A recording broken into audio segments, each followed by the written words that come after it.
Okay, question about post-op knees that get tight, ACL, total knee, knee scope, whatever. Are you getting past the knee? So is your lack of range of motion a knee joint problem, or is your lack of range of motion a quad tightness shortening problem? Here's how you figure that out. So before I rolled her over, I already tested quads for facilitation. So rectus fem, intermedius, lateralis, medialis, all pass, all are good. So as you know from previous videos, if I stretch her quads in this position, it's going to cause inhibition, and that will cause failure if I retest her quads when I roll her back over. So if I'm in this position with her and I'm distracting, I'm internally rotating the tibia as I go into flexion. So if I'm getting here and I'm holding her there to get more range of motion, I can feel that I'm not getting past the knee.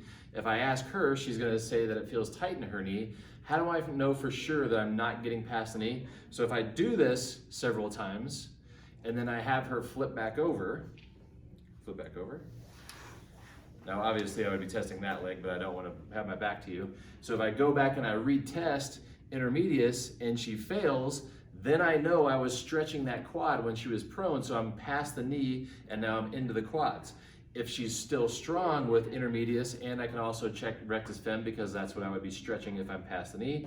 If those both pass, she's tight in the knee, the limitation is knee joint. If she fails, I'm past the knee, I'm getting a stretch on the quads, and that's why the quads are failing. So that's how you know with post-op or even tight knees that just come in, are they a knee problem or are they a quad inhibition or shortening problem?